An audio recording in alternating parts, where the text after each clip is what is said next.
Шууд нь лампыг дэлцэнийг дуулаад тента уурлан болохгүй бол тэр нохойг шавуулны сүмээс очиж барина хэмээн хүмүүсээ дагуулan ордноосоо гарах үед Сантагийн нөхөд үүний саманд игдэхэд Санта ганцаар зогцсон дүр үзүүлэн тентатай тулгарв.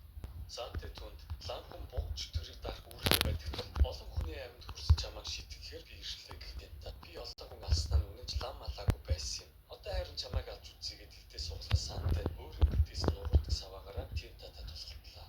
Тента туршлагатай Сантаг дийлсэнгүй. Сэлмээрээ Сантагийн савааны нэг үеийг хахад нөгөө үеийн давж очин зохиж байлаа. Дараа нь нударгаар үзэж Санта түүний мөргөнд шүд дуусгав. Үүний дараа Санта буцаж шаууланд ирэн энгийн нэрэгдэд тулааны урлаг заадаг 36 дахь тэнхимээ байгуулснаар энэхүү кино төгснө.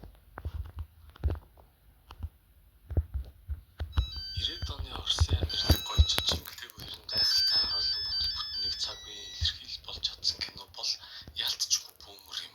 Бүүмэр гэдэг нь BMW машин төгсөн хар ярианы нэр ажээ. 70-ад оны хөгжил цэцгэлэлд 80-ад оны улс төрийн алууралтай харьцуулахад зөвлөлт холбоотоос задарсан дараах 90-ад он Орос улсын хувьд хатуу цаг үе байлаа.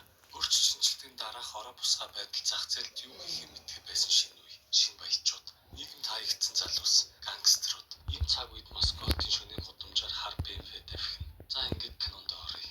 1990-ад он Москва хот. Хоёр гар нэг багийнхаа сариугаа авахар бүүмрийг нь буюу BMW машиныг шатаахаар шийдэв. Тэгсэн шатаахын оронд өөрсдөө авахар болов. Орцсных нь хаалгыг хүлээд машиных нь хаалгыг нийтлэл тохиолдол дуугарахаар нь тэр чигт нь орхив. Тэгж ба тохиолдол нь унтрахаар дахин очиж хасаагаад машиныг нь аваад хөдлөлөө. Дараа нь машин янзлдаг залуус